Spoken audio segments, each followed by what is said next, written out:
So one of the challenges of this conversation is kind of where to begin and what's the narrative spine, and how do you explain something that's this pervasive, complex, and basically so rarely explained. Mm-hmm. So maybe we start with just a very straightforward explanation of who Nick Land is. You've referred to him twice. Yes, yeah. So let me see. Nick Land is kind of essentially the Timothy Leary of the 90s and 2000s. He's the Velvet Underground or Brian Eno of philosophers. No hits, incredibly influential. Okay. So, the thing is with Land... He's a philosopher.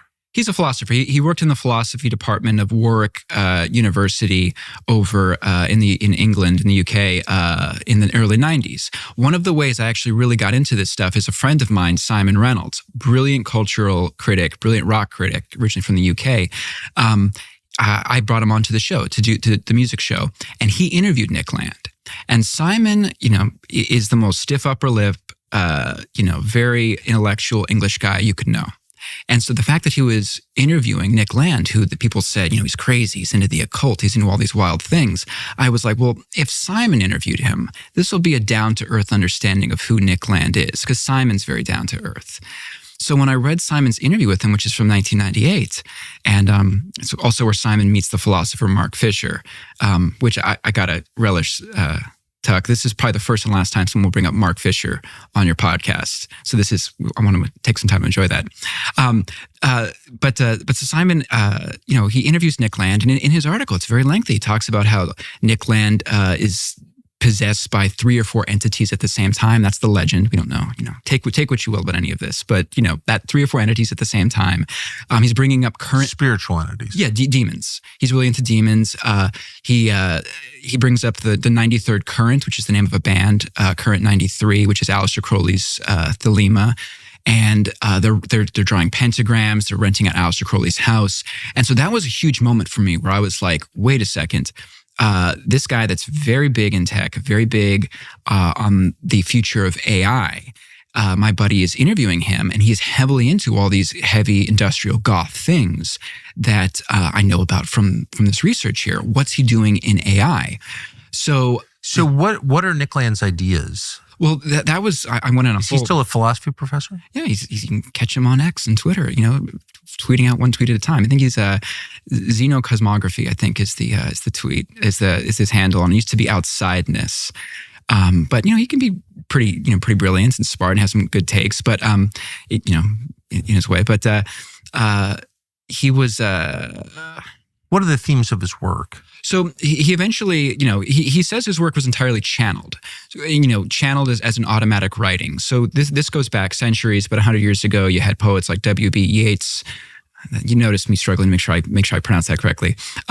He had his wife do a channeling to write his book. A channeling means essentially you're possessed to write this. That this didn't come naturally from you. That maybe some outside force takes over your demons, hand, your angels, tongue. Yes. And so his work on AI, which is incredibly influential, he said was an outside force to write this. And Nick Land is a proponent of AI. Oh yeah, no, he's a proponent of AI, but his philosophy is essentially that we are building this AI that's going to become not only just super intelligent, but it eventually becomes so advanced that it gains omniscience, it gains omnipotence, and it becomes this superhuman godlike thing that transcends humanity, eventually destroys humanity. And he gets really into the book of Revelation, ends up becoming the demons from the book of Revelation. The real thing with Nick Land... what becomes the demons of Revelation? AI does. That we are building the demons from the book of Revelation with AI. And that's Nick Land's position. But I should say too, it's the position of a lot of these guys. Elon Musk has said that with AI, we are summoning the demon. Yes, he has said that. He said that 10 years ago in an interview, and he's said similar things every year since. But Elon was trying to sound the alarm on that. Nick Land is for this? I mean, with a lot of these guys, Tucker, it ends up being, a lot of them are, they would maybe blink at Satanist. Although Nick Land has said, Christians who believe that what he is doing is talking to Satan when he does these divination things. He says they're not totally wrong. He's not unsympathetic to it. He says he is hearing from the outside, and that these are, he's not totally unsympathetic for it. But with a lot of these guys, what was interesting about Nick Land is that they keep getting the same ideas. These guys take drugs, whether it's Elon, Nick Land, or even in the 70s, the scientist John C. Lilly. John C. Lilly was an eminent scientist, brilliant dude. He started doing ketamine, the same drug everyone does in Silicon Valley. And when they do this drug, and even if you're an atheist materialist, this is still interesting, they all get the same idea, which is that the machines are, coming. It's like Skynet and Terminator. They're coming together. They're evolving to eventually take over, and that we are hanging ourselves with the rope we're currently building by building this. But this goes back. Nick Land was interesting, but he became less interesting to me when I realized that other scientists in the 70s, John C. Lilly, the movie Altered States from 1980, this horror movie. This is about he would have these visions about the machines. He called them the solid state entities. He would have this in the 70s, Tucker, in this tank, the isolation tank he'd go in. The new, and you probably haven't seen it, but the new Mission Impossible movie, Tom Cruise, he fights this AI and he goes in the isolation tank and he has these visions of it. One of the biggest movies of this past summer. And that plot point comes from John C. Lilly and the visions he would get of AI apocalypse in the isolation tank back in the 70s. So I bring this up to say Nick Land is the most foremost proponent of it that has a public name, even though he's not that famous right now. But this goes back a long time, at least back to the 70s. So so people take ketamine and they all have the same vision.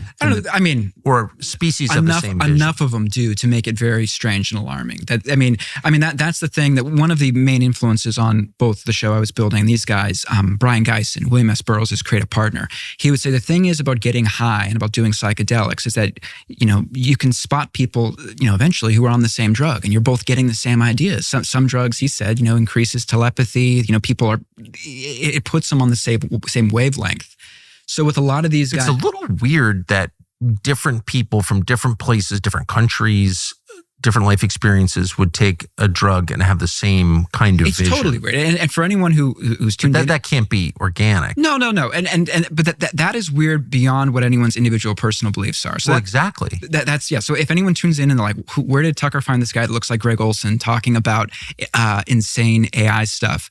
If they're an atheist, they don't believe any of this. Like you're saying, the fact that people are taking these drugs and they're very powerful and they work in tech and they are getting the same ideas, the same fears. They think that in some cases they're talking to the same entities. There are books now about, if you take DMT, if you encounter this machine elf, be wary of this.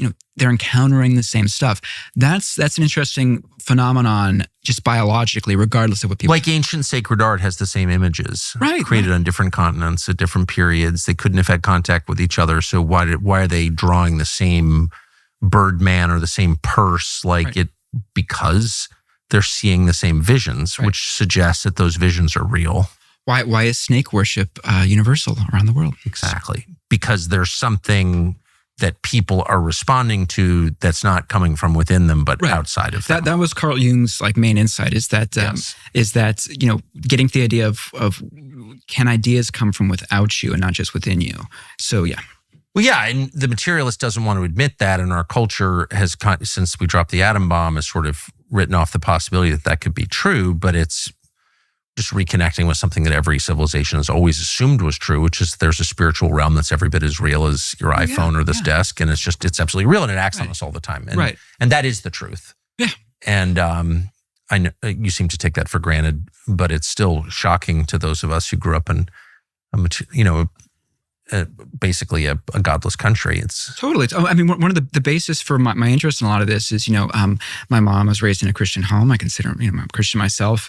And my mom would always say, she became a Christian in the 70s but she knew all the psychedelic groups back in the 60s, Love, Spirit. She and my aunt would go to Doors shows and all those groups from the late 1960s. And something that she'd say, and that people who are rock and rollers into the occult would say, that they both say the same thing, which is that people take drugs, musicians do, for inspiration, for creativity, to tap themselves into the spiritual realm, to pull something from outside themselves. So the basis for my interest in a lot of this stuff was that's something my mom says. My mom's a great Christian, one of the all-time greats. And this is something that, every musician knows too. That's why they take drugs, is to tap into the spiritual So world. I didn't know that. I thought that people took drugs. I mean, I took drugs. People take drugs for all kinds of reasons. I'll admit it. But I always assumed that those insights are really mostly fake insights, but all of that stuff came from within, that it was, I bought the Freudian analysis of it, that you only use 10% of your brain, and there's this whole sort of primordial sea in your head of thoughts and visions that you're not in touch with on a daily basis, but that drugs thin the membrane. But it never occurred to me a single time until middle age, when I started to see reality, that actually they're coming from outside you. Well, and Tucker, that's a great point. That's something that any psychedelic guy, it's kind of a double standard thing to deal, where when talking about drug use, they'll always say, well, there's no difference between what's going on in my head and what's going outside. We're all one. That's always, I think it was William James said, the great oceanic feeling, but that's always their big insight is, hey man, what's going on in my head is different from what's going outside, until the psychonaut encounters some sort of weird demon on DMT. And then they backtrack and they're like, brother, that's just in my head. Don't worry. What's in my head can't get in your head. So they go from it until you have two different people meeting the same demon. Right. Well, then you realize, well, wait a second. Well, psychonauts are maybe not the most logistically consistent. No, but I'm just saying, again, just to hammer the point again and again and again, because it can't be hammered hard enough, that there is a realm that exists outside of us over which we are not in control. I believe that. Yes. And that it can enter, you can bring stuff into you. Right. That has control over you. Right. Totally. And, to bring this back into some historical precedent, a good question that, people have asked me are, what are the precedents for this? Because this is really weird to think of people in tech, who are into strange AI stuff. I thought everyone was pretty grounded. But, if you look at, are you familiar with the story of Jack Parsons over at, Please tell the story if you don't mind. I'll do a succinct one. Jack Parsons, he grew up in Pasadena. He was brought on by I think it's Theodore von Karman, this scientist over at, I think it's Caltech, or eventually it was JPL. But he was really into the occult, and he summoned the devil allegedly when he was 13. Really into esoteric stuff. Part of this greater LA avant-garde scene. And he's I think he's been said he's the fourth most important person in the history of jet rocketry and stuff like that.